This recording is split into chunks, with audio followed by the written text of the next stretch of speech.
বন্ধ কংগ্রেসের।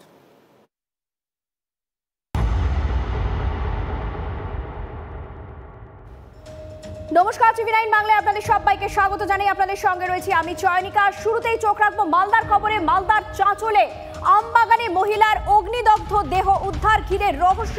দেহের পাশেই উদ্ধার হয়েছে সোনার কানের দুল, জুতো।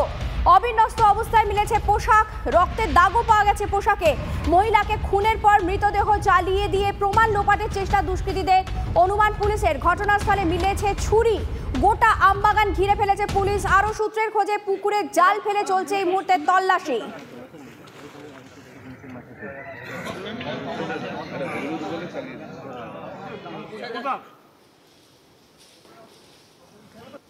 অজ্ঞাত পরিচয় মহিলা, ওর প্রায় গোটা দেহই পুড়ে গেছে, শুধু পা দেখা যাচ্ছিল, বাকি শরীর চেনা যাচ্ছে না। তো এটা অভাবনীয় ব্যাপার। আগে আমরা ওই সিআইডি, ক্রাইম সিন এগুলোতে দেখতাম, এখন বাড়ির গড়াতে দেখছি। উপস্থিত হয়েছে এখন তো বোঝা মুশকিল, তদন্ত চলছে, দেখা যাক আমরা তো কি হতে পারে স্যার, মেয়ে হতে পারে স্যার, কিছু জানা গেছে? আইডেন্টিফাই হয়নি বলতে। এটা কি মহিলার দেহ? সেটাও এখন কনফার্ম নয়, আমরা পাঠিয়েছি হসপিটালে। স্থানীয় কেউ কি হতে পারে স্যার? দেখা যাক এখন। এদিকে মালদার চাঁচলের আমবাগানে যেখান থেকে মহিলার অগ্নিদগ্ধ দেহ উদ্ধার হয়েছে, ঠিক তার থেকে 4 কিলোমিটার দূরে এক পরিবারের থেকে নিখোঁজ হয়ে গিয়েছেন এক মহিলা, এবং তাকেও নিখোঁজ হিসেবে জানা যাচ্ছে। 24 তারিখ থেকে ওই মহিলা নিখোঁজ রয়েছে এবং ওই পরিবারের সদস্যরাও পৌঁছে গেছেন এই মালদার চাঁচলের আমবাগানে। এটা স্পষ্ট হয়ে গিয়েছে যে সেই দেহটি মহিলার দেহ, এটা কিন্তু পুলিশের কাছে এটা স্পষ্ট। তবে এই মুহূর্তে যেটা একেবারে প্রথম আমরা ব্রেক করছি, যে এই এলাকার যে মানে চাঁচলের জালালপুর বলে একটি গ্রাম রয়েছে, সেই জালালপুর গ্রামের বছর 18-র একটি মেয়ে গত 24 তারিখ থেকে নিখোঁজ এবং তাকে পাওয়া যাচ্ছে না। এবং তারাও কিন্তু আতঙ্কে ছুটে এসেছেন এই খবর দেখার পরে যে এই মেয়ে তাদের মেয়ে নয় তো, ওই মেয়ের জন্য এসেছি। মেয়ের খোঁজ করতে এসেছেন? মেয়ের খোঁজ করতে। আপনারা কবে থানায় জানিয়েছিলেন? থানা আজকে জানিয়েছেন? হ্যাঁ। এবার 24 তারিখ থেকে যে নিখোঁজ, আপনারা খোঁজ খবর করেছিলেন? হ্যাঁ, সব জায়গা ঢুঁড়েছি। কুটুম বাড়ি ঢুঁড়নু, মেলায় কুটুম আছে, কুটুমের বাড়ি ঢুঁড়নু, আর অন্য জায়গা ঢুঁড়লাম, পেলাম না। তখন থানাতে তখন এলাম। এখানে এসে পুলিশ আপনাদের কি বললো? আমরা কি এখানে কি করে আইলাম যে দেখি এখানে যদি কেউ মেরে টেরে থাকে, তো যদি নিজের মেয়েটে হয় তো দেখবো, কি নিয়ে যাবো, এটার জন্য আমরা এসেছি। তো দূর হবে আপনাদের গ্রাম? আমাদের গ্রাম 4 কিলোমিটার। হ্যাঁ, এখান থেকে 4 কিলোমিটার? এখান থেকে 4 কিলোমিটার। আচ্ছা, আপনারা বিভিন্ন জায়গায় খোঁজ করেছেন? আমরা বিভিন্ন জায়গায় খোঁজ করেছি। এখন পুলিশ কি বললো? এখন আমরা পুলিশ বললো যে যান থানাতে, যান থানাতে যে এটা অভিযোগ জানান। আমরা তো থানা গেছিলাম, অভিযোগ জানিয়ে আসলাম, হসপিটাল গেছিলাম, হসপিটালও বললো যে না, দেখানো যাবে না নার্স, দিয়ে আমরাকে দেখানো দিল না, দিয়ে আমরা ঘুরে চলে আসলাম। ওইখানে ওদের কাছে যে চটি পাওয়া গেছে, কাপড় পাওয়া গেছে বা দুল পাওয়া গেছে, সেইগুলো কি আপনাদের দেখিয়েছে? না, ওগুলো আমরাকে দেখাইনি, ওটা দেখাইনি। কি বলছে ওগুলো নিয়ে? ওগুলো বলছে যে এখন পরে হবে, পরে এখন যাবে মালদা থেকে আসবে, এসে তখন দেখানো যাবে। তো তার মানে ওনারা নিজের মেয়ের খোঁজে ঘটনাস্থলে চলে আসছেন।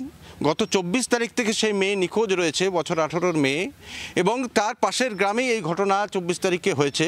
এবং আজকে আবার সেই মালতীপুর এবং জালালপুরের মধ্যে মাত্র দূরত্ব হচ্ছে 4 কিলোমিটার। এই 4 কিলোমিটারের মধ্যে সেখানে বাগানে আরও একটা অগ্নিদগ্ধ অবস্থায় দেহ মিলল। যে আমবাগান থেকে মহিলার অগ্নিদগ্ধ দেহ উদ্ধার হয়েছে, সেখানে এই মুহূর্তে ঠিক কি ছবি উঠে আসছে জানতে চলে যাব আমাদের প্রতিনিধি শুভতোষের কাছে। শুভতোষ, সকাল থেকেই তো সেখানে পুলিশ হাজির হয়েছে, স্থানীয় বাসিন্দারা জড়ো হয়েছে, এখনো পর্যন্ত কোনো আপডেট কি উঠে আসছে? দেখো, এখন পর্যন্ত যেটা পরিষ্কার মনে করা হচ্ছে যে ঘটনাটা যেটা হয়েছে সেটা মধ্যরাত, অন্ততপক্ষে যেটা তদন্তে প্রাথমিকভাবে মনে করা হচ্ছে রাত 2টো থেকে ভোরবেলার মধ্যে। কারণ এখন তোমাকে দেখায় যে ওই যে পেছনে যে পুকুরটা রয়েছে, সেই পুকুরের মধ্যে জাল ফেলে দেখা হচ্ছে, তল্লাশি চালানো হচ্ছে যে সেখানে থেকে কোনো নমুনা পাওয়া যায় কি না। একটু আগেই ঝোপের মধ্যে থেকে একটি চাকু উদ্ধার হয়েছে। তোমাকে বলি যে এলাকাটা এটা কিন্তু বাগানের মধ্যে হলেও মানুষ মানে চলাচলের জায়গা। এখানে এমন একজন আছেন, যেটা আমরা টিভি9 বাংলার কাছে কাছে প্রথম তিনি মুখ খুলছেন, যেটা খুব উল্লেখযোগ্যভাবে বলতেই হয়, কারণ তিনি কিন্তু রোজ এই রাতের মধ্যে দিয়েই সেখানে তার দোকানে যান। গত রাতেও তিনি গিয়েছিলেন 10:30 11টার সময়, যখন এই বাগানের রাস্তা দিয়ে তিনি যাচ্ছিলেন তখন কিন্তু সেখানে কেউ ছিল না এবং কোনো আগুন দেখতে পাননি।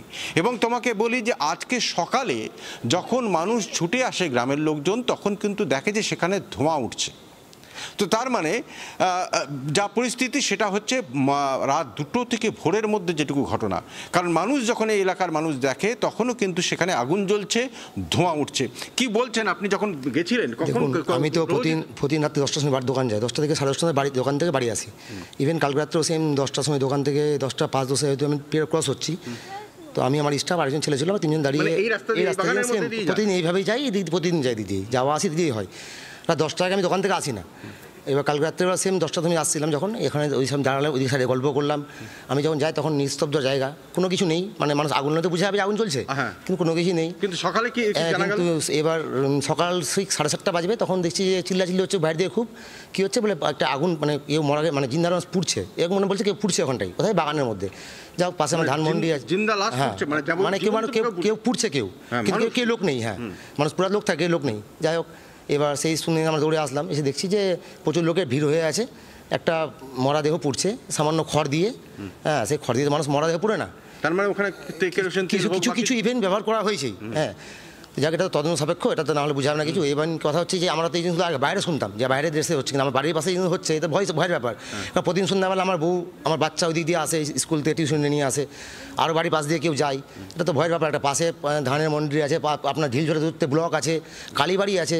ইভেন এই ঘটনাটা কেন ঘটলো, মানে সেই মহিলাকে মানে তুলে এনে সেটা তো বলা মুশকিল, সেটা বলা মুশকিল। এবার কি হয়েছিল সেটা তো জানা নেই, কিন্তু কিছু একটা হয়েছিল। হ্যাঁ, আতঙ্কে আমরা, কিন্তু আসলে আমার যেটা মনে হয় যে সেটা এলাকার মধ্যে নেই, বাইরের কথা হতে পারে। আর সেটা হতে পারে হচ্ছে মধ্যরাত থেকে ভোরের। হ্যাঁ, ভোরের মধ্যে, কারণ একটা মরা পড়তে 4 ঘন্টা নর্মাল সময় লাগে।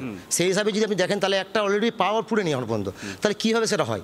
নর্মাল তো 2-3 ঘন্টা, তার আমি খুবই ভোরবেলা। হ্যাঁ, হয়তো 2টা 1:30 দিকে হয়তো হয়েছে জিনিসটা, তার আগে তো হবে না, কারণ আমি তো 10টা বাড়ি তখন নর্মাল ফাঁকা জায়গা ছিল, কিছু ছিল না। কি নাম আপনার? অরিন্দম রায়। তো এখানে শুধু উনি নন, এখানে সেই একেবারে যেখানে ঘটনাস্থল, সেই ঘটনাস্থলে সামনেই বাড়ি এবং সেখানেই এই মহিলা থাকেন। তিনি আতঙ্কে নিজেদেরকে ঘরবন্দি করে নিয়েছেন। কতটা আতঙ্কে আছেন? অনেকটা আতঙ্কে আছি, অনেকটা আতঙ্কে আছি। কেন? মানে কোনো মহিলাকে এভাবে? হ্যাঁ, এরকম কোনো মহিলাকে করে দিয়ে গিয়েছে কেন? হ্যাঁ, হয়তো যে কিছু একটা তো হয়েছে সমস্যা, হ্যাঁ, তো করে রেখে দিয়েছে, সেটা নিয়ে তো আমাদের আতঙ্ক লাগবে, যেহেতু আমরাও একটা মেয়ে। এবার ওও গেছে, এবার ওও কারো বাবার বুক খালি হয়ে গেছে, কেননা একের পর একটা মেয়ের মানে ধ্বংস, নির্যাতিত মানে বোধ হতেই আছে, একবারেই হতেই আছে। তো সেটাকে আমরা মেনে নিতে পারছি না, তো একটা তো বেশি ভয় তো লাগবে, সেটা নিয়ে আমরা একটা আতঙ্কে আছি। হ্যাঁ, আমাদের তো এটাই ন্যাশনাল রাস্তা 24 ঘন্টা। হ্যাঁ, এটাই ব্লক যদি সামান্য যাই আমাদেরকে এই রাস্তাতেই যেতে হবে, পঞ্চায়েতে যদি যাই এই রাস্তা দিয়ে যেতে হবে, কোনো স্ট্যান্ডে যদি যাই এই রাস্তাতেই যেতে হবে, যদি মার্কেটে যাই এই রাস্তাতেই যেতে হবে। তাহলে এই রাস্তাতে যদি এরকম সমস্যা যদি হয়, তাহলে আমরা একটা মেয়েরা তাহলে কিভাবে যাব?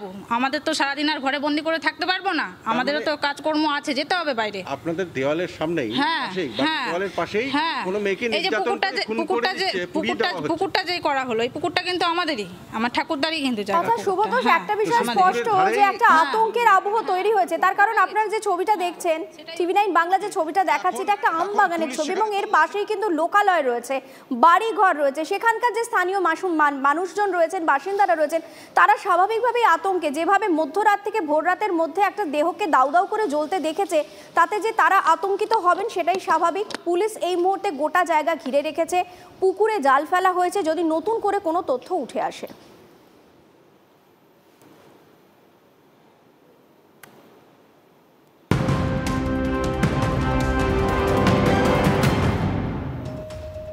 এদিকে বিধায়ক হস্টেল থেকে